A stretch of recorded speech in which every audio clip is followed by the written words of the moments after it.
Jésus-Christ est Seigneur.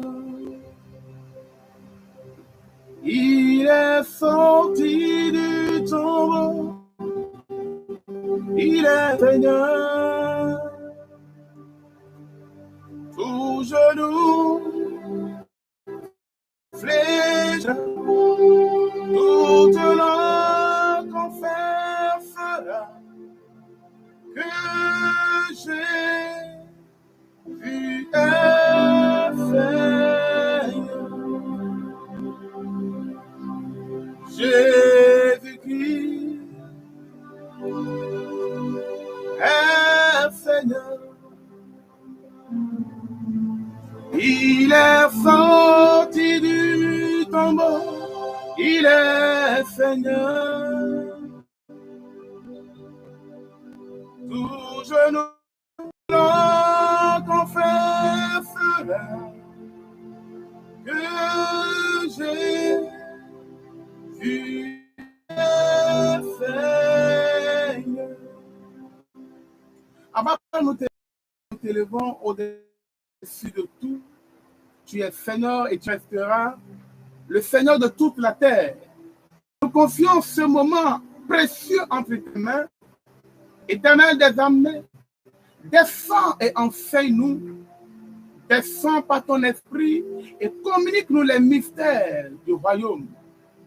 Communique-nous ta pensée, que la chair et le sang disparaissent complètement et que l'esprit, toi, esprit de Dieu, qui se met au-dessus des hommes. Maintenant, esprit de Dieu, agis, opère, prends le contrôle de l'espace, prends le contrôle de l'atmosphère. L'auditeur qui nous écoute, prends le contrôle dans sa maison, prends le contrôle où qu'il est actuellement en train de nous écouter. Et que la paix règne. Saint-Esprit, merci pour tes anges. Merci pour l'atmosphère qui est déjà là. Au nom puissant de Jésus, nous avons prié. Bien-aimés dans le Seigneur, nous sommes très heureux cet après-midi de vous avoir aussi nombreux avec nous. Nous sommes là au-devant de vous pour communiquer les pensées de Dieu, pour communiquer les révélations du ciel. Et le thème que nous voulons développer cet après-midi, c'est comment apaiser la colère de Dieu afin de prospérer. Comment apaiser la colère de Dieu pour prospérer. Parce que nous voyons que beaucoup de personnes souffrent. Beaucoup de personnes traversent ça. Il y a des blocages pas possibles. Il y a des choses qui arrivent dans la vie de plusieurs. Et ils pensent souvent que c'est Satan. Oui, Satan est l'ennemi numéro 1. C'est notre ennemi. Alors, beaucoup pensent que c'est les hommes autour d'eux. Beaucoup pensent que c'est la famille. Mais nous avons découvert dans la parole de Dieu certaines choses que nous vous apportons. Et je crois qu'au travers de cet enseignement, Dieu va te bénir. La colère de Dieu sur ta vie sera apaisée. Alors, sans plus tarder, nous allons lire dans Deutéronome chapitre 9. Nous allons lire à partir du verset 7 au verset 8. Souviens-toi, n'oublie pas de quelle manière tu as excité la colère de l'Éternel, ton Dieu, dans le désert, depuis le jour où tu es sorti du pays d'Égypte jusqu'à votre arrivée dans ce lieu. Vous avez été rebelles contre l'Éternel. À Horeb, vous excitâtes la colère de l'Éternel. Et l'Éternel s'irrita contre vous. et eut la pensée de vous détruire. Alors, cet enseignement, nous allons le faire en plusieurs parties. Mais aujourd'hui, nous allons prendre un sous-thème. Les conséquences directes de la colère de Dieu. Les conséquences directes de la colère de Dieu. Et nous allons voir 7 conséquences directes de la colère de Dieu. Alors, dans ce passage que nous venons de lire, Dieu vient de délivrer son peuple de l'esclavage. Il vient de les délivrer de l'Égypte. Et il les a envoyés sur la terre promise. Alors Dieu a décidé de les amener dans une terre où coule le lait et le miel. Dieu les a promis qu'ils habiteront les hauteurs du pays. Je déclare que cette promesse soit pour toi au nom de Jésus. Maintenant, pendant que les enfants d'Israël ont pris la marche, Dieu était avec eux. Dieu les suivait. Dieu marchait avec eux. Au lieu de faire 3 jours pour atteindre la terre promise, Dieu les a fait passer par le désert pour voir ce qui est dans leur cœur. Pour voir ce qui est dans leur cœur. Beaucoup de personnes traversent aujourd'hui des choses et ce n'est pas la volonté de Satan, mais de Dieu. Ils traversent, ils passent par des choses parce que Dieu veut voir ce qu'il y a dans leur cœur. Dans le désert, bien-aimé, la Bible déclare qu'ils ont commencé par exciter la colère de Dieu. Ils ont commencé par exciter la colère de Dieu. Et arrivé à Horeb, la Bible déclare que Moïse a commencé par leur parler de la part de l'Éternel. Et voici ce que Dieu leur dit. Souvenez-vous de la manière dont vous avez excité la colère de Dieu. Vous avez provoqué la colère de Dieu. À Horeb, vous avez suscité la colère de Dieu. Et pendant que la colère de Dieu s'était enflammée contre Israël, voici la première conséquence. Dieu a eu la pensée de les détruire. La première conséquence directe de la colère de Dieu, quand la colère de Dieu est sur quelqu'un, quand une famille, sur une personne, la première des choses, la Bible déclare, Dieu eut la pensée de les détruire. Oui, beaucoup de personnes traversent des choses et les conséquences de ces choses, l'origine de ces choses, c'est la colère de Dieu. Dieu a eu envie de les détruire. Et la Bible déclare que dans le désert, 23 000 sont tombés. Dans le désert, ils sont morts. Dieu, qui avait eu la pensée de les bénir, de les amener sur la terre promise, de les élever, de les amener sur la hauteur, la colère de Dieu a amené Dieu à changer d'avis. La Bible déclare qu'il a eu la pensée de les détruire parce qu'ils ont excité sa colère. La deuxième conséquence directe, si nous allons aller rapidement, la colère de Dieu, bien-aimé, amène l'errance dans le désert. La colère de Dieu amène l'errance dans le désert. Et nous allons lire cela rapidement dans Nombre 22, Nombre 32 plutôt, Nombre 32. Nous allons lire le verset 13. Voici ce qui est écrit. La colère de l'Éternel s'enflamma contre Israël. Et il les fit errer dans le désert pendant 40 ans. jusqu'à l'anéantissement de toute la génération qui avait fait le mal aux yeux de l'Éternel. Ah. La deuxième conséquence directe de la colère de Dieu, c'est que Dieu amène dans l'errance. La colère de Dieu provoque l'errance. Beaucoup de personnes sont en train d'errer. Beaucoup de personnes sont en train de tourner en rond. Beaucoup de personnes vivent le statu quo. Beaucoup de personnes, ça ne marche pas pour eux.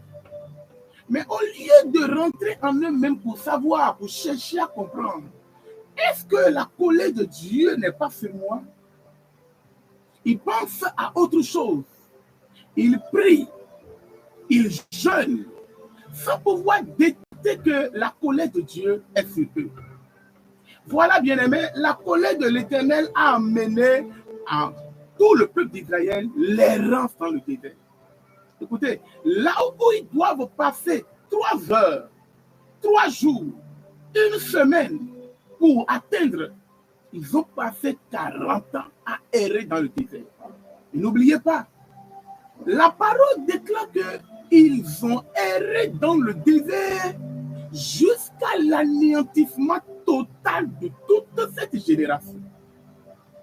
Vous voyez, bien-aimés, la colère de Dieu peut amener beaucoup de choses dans la vie de quelqu'un.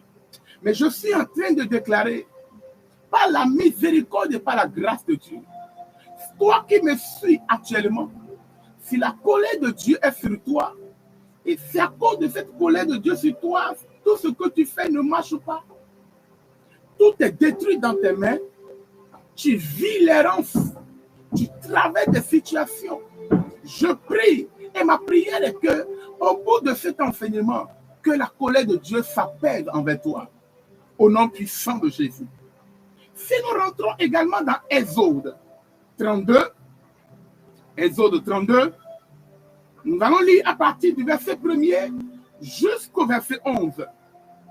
Et là, nous voyons comment Israël a suscité encore la colère de Dieu qui les a amenés dans l'errance. Écoutez, ma Bible déclare, bien-aimé, que Moïse est celui-là que Dieu a choisi. Dieu a choisi Moïse comme un libérateur pour les sortir de la main de Pharaon et pour les conduire dans leur destinée sur la terre promise, là où il y a le lait et le miel. Mais à un moment donné, Dieu a appelé Moïse et Moïse devait monter sur la montagne pour prendre les lois, les témoignages et les ordonnances de Dieu et amener au peuple. Mais ma Bible déclare que comme Moïse tardait à venir, comme Moïse passait du temps dans la présence de Dieu sur la montagne, le peuple a commencé par murmurer. Le peuple a commencé par dire des choses. Pourquoi Moïse est en train de tarder? Pourquoi Moïse est en train de tarder si tant? Ils sont partis voir Aaron, le prophète Aaron, le grand frère de Moïse. Et pour lui dire, comme Moïse tardait, on ne sait pas s'il est vivant ou pas. Fabrique-nous un Dieu. Fabrique-nous un veau d'or. Et c'est ainsi que Aaron les a aidés à commencer par fabriquer un veau d'or. Il les a aidés à commencer par fabriquer un veau d'or. Que Israël a commencé par adorer. Israël a commencé par se prosterner devant un veau d'or. Bien-aimé, la colère de Dieu s'est enflammée à cause de l'idolâtrie et à cause des murmures et à cause de l'impatience. Oui, bien-aimé, beaucoup d'enfants de Dieu ne sont pas patients. Beaucoup d'enfants de Dieu sont dans l'idolâtrie. Beaucoup d'enfants de Dieu sont dans les murmures. Et c'est pourquoi la colère de Dieu s'est enflammée contre beaucoup. La colère de Dieu est en train de détruire leur vie sans qu'ils ne s'en rendent compte. Bien-aimé, la Bible déclare que c'est Moïse qui a été choisi. Comment tu vas laisser Moïse et parler à Aaron? Si tu laisses ton Moïse et tu parles à Aaron, Aaron n'a pas entendu ce que Dieu a dit totalement. Aaron n'a pas eu la révélation de qui est Dieu réellement. Dieu ne s'est pas montré réellement à Aaron. Aaron a été choisi pour être le prophète à côté de Moïse. Mais beaucoup de personnes ont décidé, au lieu de suivre leur Moïse, ils ont décidé de suivre leur Aaron. Ils ont décidé de suivre Aaron. C'est pourquoi ils sont dans l'idolâtrie. Ils sont dans l'occultisme. Ils ont leur main dans plusieurs choses. C'est pourquoi Élie pouvait dire au peuple d'Israël, jusqu'à quand clocherez-vous des deux côtés? Parce qu'en pratiquant l'idolâtrie, tu attires sur toi la colère de Dieu. En restant dans les murmures, tu attires la colère de Dieu. En vivant ta vie dans l'impatience, ils ont dit, comme Moïse tardait à venir. Attends Moïse. C'est lui que Dieu a mis devant toi. Mais beaucoup veulent écouter Aaron. Si tu suis Aaron sans consulter Moïse, si tu suis Aaron sans attendre Moïse, tu vas sombrer dans l'idolâtrie. Et la colère de Dieu va s'abattre sur toi. Alors, la quatrième chose, ou la troisième chose plutôt, qui attire la colère de Dieu, nous allons le lire dans 2 Rois chapitre 13. 2 Rois chapitre 13.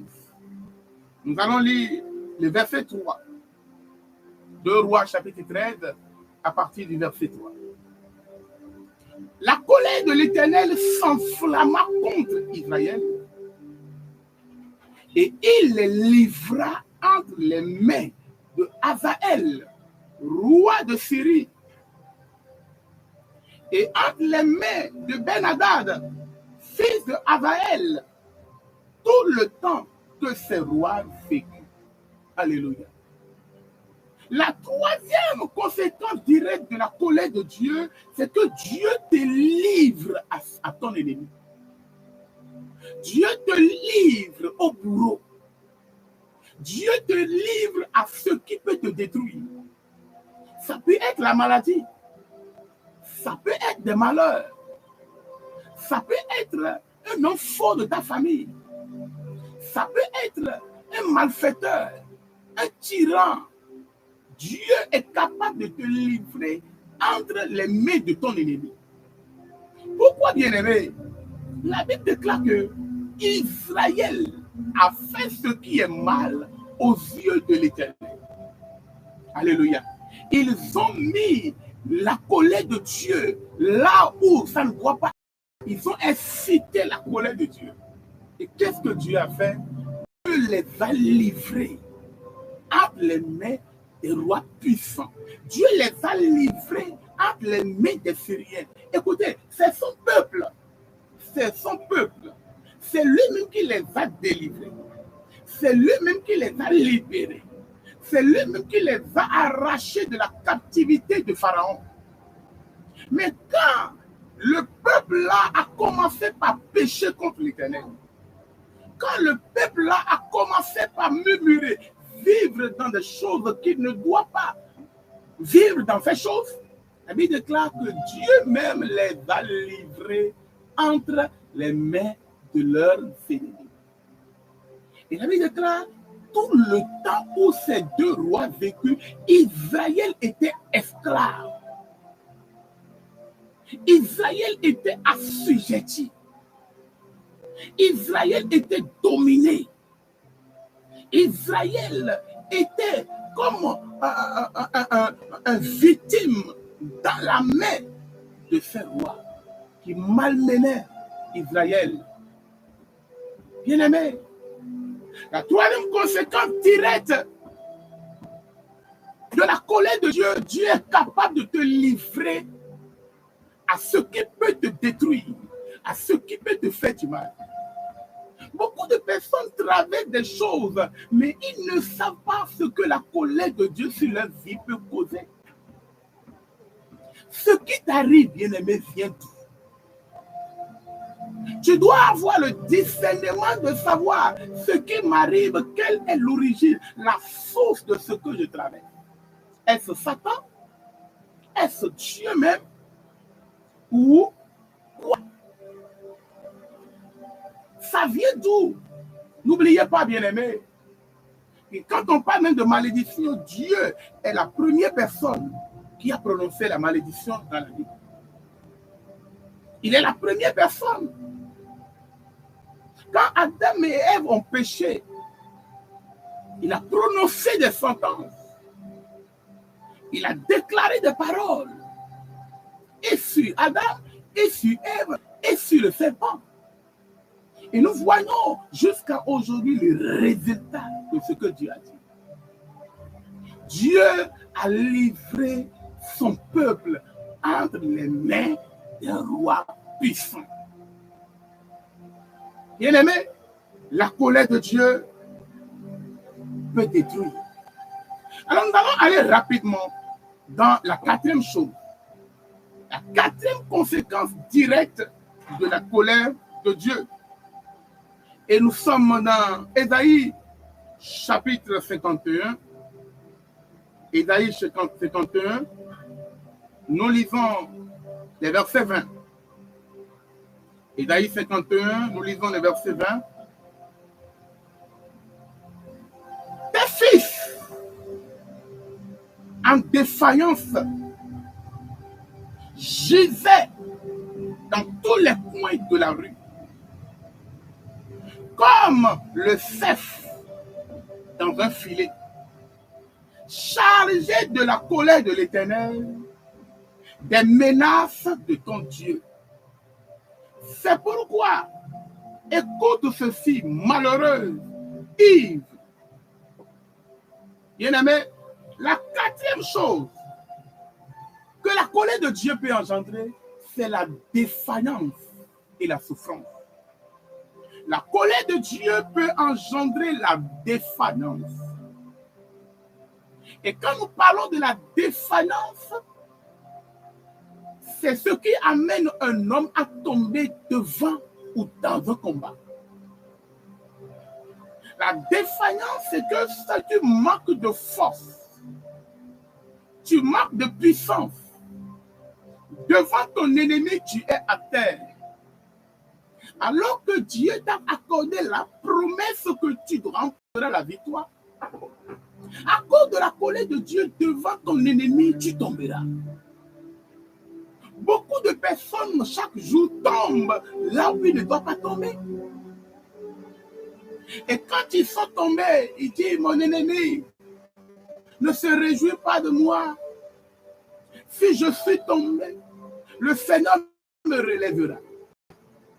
Mais il faut d'abord chercher à savoir pourquoi tu es tombé en défaillance. Pourquoi tu es tombé si bas? Pourquoi je suis tombé? Le juste tombera cette fois et se relèvera. Mais si le juste ne sait pas pourquoi il est tombé, c'est grave. Le juste doit pouvoir savoir pourquoi il est tombé. La colère de Dieu peut amener quelqu'un à tomber en défaillance, à manquer de force, à manquer de ressources, à manquer de provisions, à vivre dans la déchéance, dans la souffrance. La colère de Dieu n'est pas une bonne chose que quelqu'un doit choisir. Alors nous allons voir la cinquième, parce que nous sommes en train de courir, la cinquième chose qui constitue les conséquences directes de la colère de Dieu. Nous sommes dans Deutéronome toujours, Deutéronome 31, Deutéronome 31, le verset 17. Deutéronome 31, verset 17. En ce jour-là, ma colère s'enflammera contre lui. Je l'abandonnerai et je lui cacherai ma face. Il sera dévoré. Il sera en proie d'une multitude de maux et d'afflictions. Et alors, il dira, n'est-ce pas parce que mon Dieu n'est pas au milieu de nous que ces maux nous ont atteints, bien-aimés. Voilà ce que la parole de Dieu déclare. La cinquième chose que la conséquence directe de la colère de Dieu engendre dans la vie de quelqu'un, c'est que Dieu abandonne la personne et lui cache sa face. La colère de Dieu l'amène à abandonner l'homme là, son peuple, et à lui cacher sa face. Si Dieu t'abandonne, si Dieu te cache sa face, c'est grave. Alors là, nous allons comprendre que ce qui provoque ce type de colère, l'abandon et amène Dieu à te cacher sa face, c'est le péché. Et puis il déclare que Jésus, pendant qu'il était à la croix, s'est chargé de tous les péchés de l'humanité. Et la colère de Dieu était sur lui. Et Dieu lui a caché sa face. Dieu lui a caché sa face. Il était obligé de crier, mon Père, pourquoi m'as-tu abandonné? Le péché peut attirer la colère de Dieu. Et quand le péché attire la colère de Dieu, bien-aimé, Dieu t'abandonne. Dieu te cache sa face. Tu pries sans exaucement. Tu jeûnes, tu n'entends plus rien. Tu parles en langue, tu ne sens plus rien. Tu ne sens plus la présence de Dieu. Tu es vide. C'est comme si quelque chose t'a quitté. Tu vis cela maintenant. Tu traverses cela maintenant. C'est à cause de l'état du péché. Il est écrit, la main de Dieu n'est pas courte pour sauver, ni son oreille trop dure pour nous exaucer. Mais ce sont nos péchés qui mettent une séparation entre lui et nous. Et lui empêche de nous faire du bien. Le péché empêche Dieu de nous regarder. Alors le péché peut attirer la colère de Dieu. Voyons encore dans 2 Rois, chapitre 17. 2 Rois, chapitre 17. Nous sommes dans un enseignement bien-aimé. 2 Rois, chapitre 17. Nous lisons les versets 18. Le verset 18. Ainsi, par l'Éternel. Aussi, l'Éternel s'est fortement irrité contre Israël. Aussi, l'Éternel s'est fortement irrité contre Israël. Et les va-t-il éloigner de sa face? Il n'est resté que là, Judas seul, la tribu de Judas seul. Alléluia. Vous voyez, l'Éternel s'est irrité contre Israël. Et dans ce que Dieu s'est irrité contre eux, Dieu s'est éloigné d'eux. Il y a 12 tribus. Les 11 tribus, Dieu s'est irrité contre eux. Il est resté là, seul. La tribu de qui? Peut-être que la colère de Dieu est sur ta maison, sur ta famille. Peut-être que tous ceux qui portent ton nom de famille, la colère de Dieu est sur eux. à cause du péché de la famille. Peut-être que la famille là est en train de traverser des choses depuis des décennies, des générations, à cause du péché, à cause de la colère de Dieu. Bien-aimé, la colère de Dieu l'amène à t'abandonner, à te cacher sa face. Je parle à toi. Mais je prie que l'Éternel ait pitié ce soir, au nom de Jésus. La sixième chose qui est la conséquence directe de la colère de Dieu, la colère de Dieu amène le rejet. La colère de Dieu amène le rejet. Et nous sommes dans Psaume 89.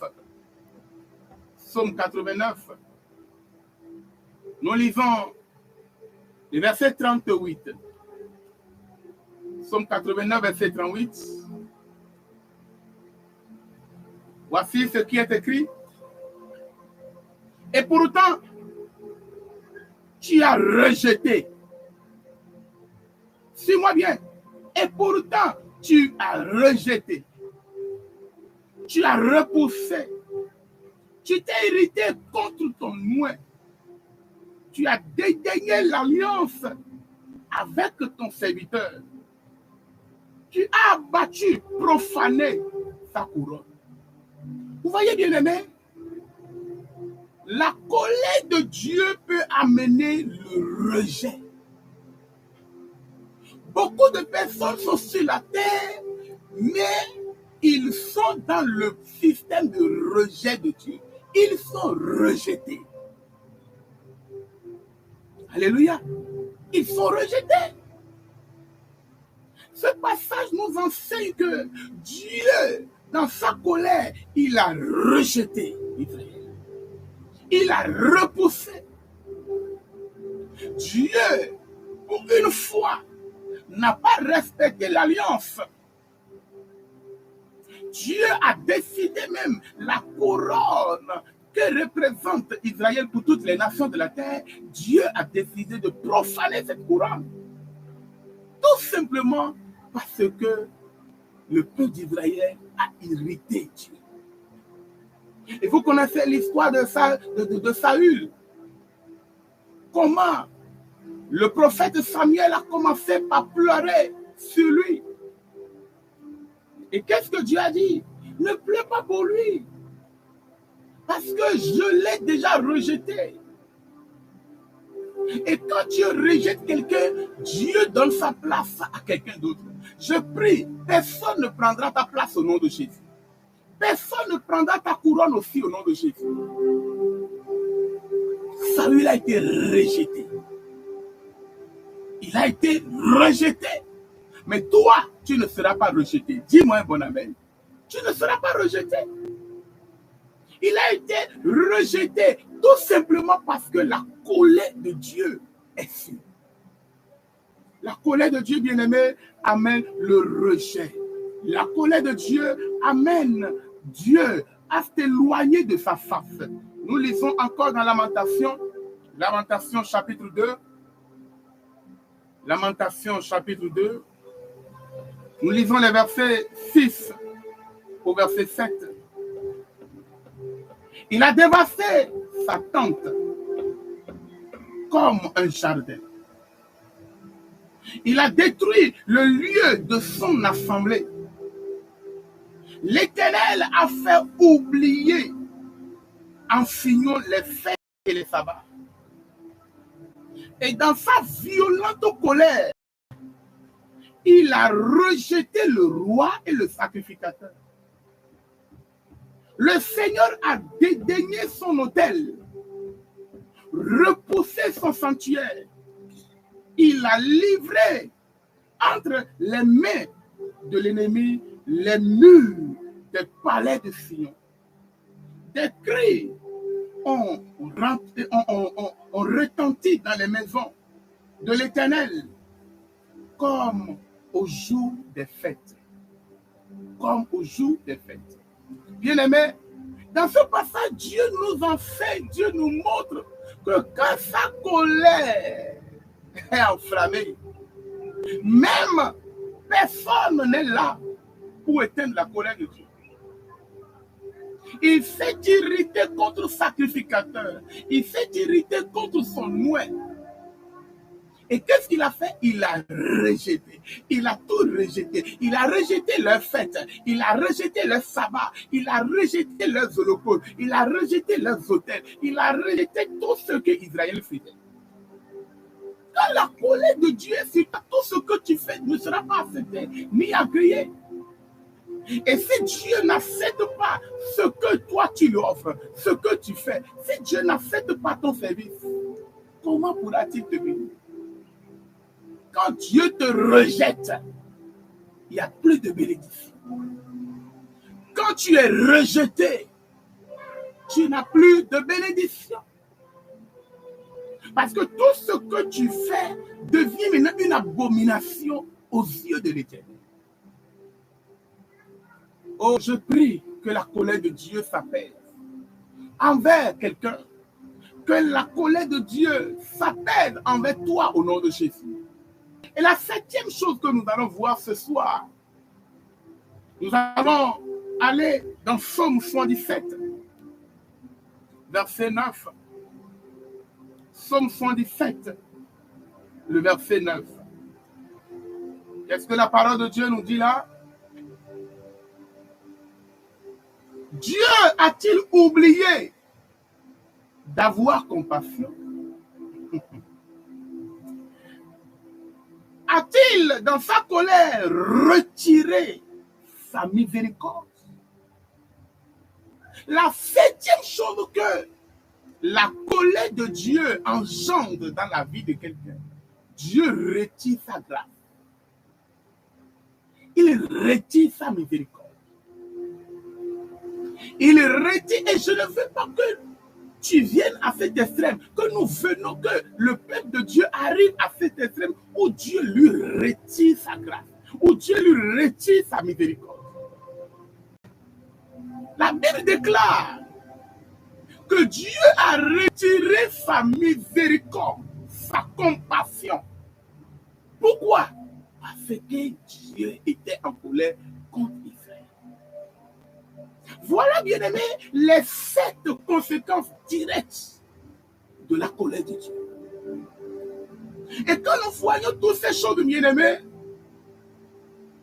quand tu te mires dans ces choses, tu dois te poser une question. Après que tu viens de m'écouter, tu dois te poser une question. Est-ce que la colère de Dieu n'est pas sur moi? Est-ce que je ne suis pas sous le jugement de la colère de Dieu? Est-ce que Dieu n'est pas fâché contre moi? Bien-aimé, la colère de Dieu est dangereuse. Si tu tombes dans les mains de Satan, Dieu peut te délivrer. Si tu tombes dans les mains des hommes, Dieu peut te délivrer. Mais si tu tombes dans la main de Dieu, et si c'est sa colère qui s'enflamme contre toi, que deviendras-tu? Que seras-tu? Qu'est-ce que ta vie sera? Tu vois, tes affaires ne marchent plus. Tes finances sont coincées. Il y a des problèmes dans la famille. Toi-même, tu ne comprends plus ce qui se passe dans ta vie. Est-ce que tu n'es pas sous la colère de Dieu? Est-ce que tu n'es pas sous le jugement de la colère de Dieu? Je vais prier pour toi. Prends un rendez-vous et abonne-toi à notre page pour suivre la deuxième partie et la troisième partie. Nous allons voir dans la deuxième partie quels sont ceux qui peuvent être directement sous la colère de Dieu. Et comment faire pour sortir de la colère de Dieu? Nous allons voir ces choses. C'est pourquoi nous te prions de t'abonner, de nous suivre. Et je vais prier pour toi. Réponds seulement Amen de tout ton cœur là où tu es. Abba Père, je prie pour mon frère, pour ma soeur, pour cet auditeur qui vient de nous suivre, Esprit de Dieu vivant. Pendant qu'il a eu le cœur vivement touché par ton esprit, je prie, Père, apaise-toi envers lui. Comme Abraham a intercédé, comme Moïse a intercédé, moi-même, Seigneur, je suis en train d'intercéder pour mon frère. Père, que ta colère s'apaise envers lui. Que ta colère s'apaise envers lui. Que ta colère s'apaise envers cette famille, envers cette femme, envers ce jeune homme, envers cet homme qui m'écoute actuellement. Saint-Esprit, fais grâce. Par l'œuvre de la croix, je prie que la colère de Dieu s'apaise envers toi. Et que tout ce que la colère de Dieu a déjà engendré dans ta vie commence par quitter ta vie. Que la fureur de Dieu, avec ses conséquences, commence par quitter ta vie. Que ta vie soit maintenant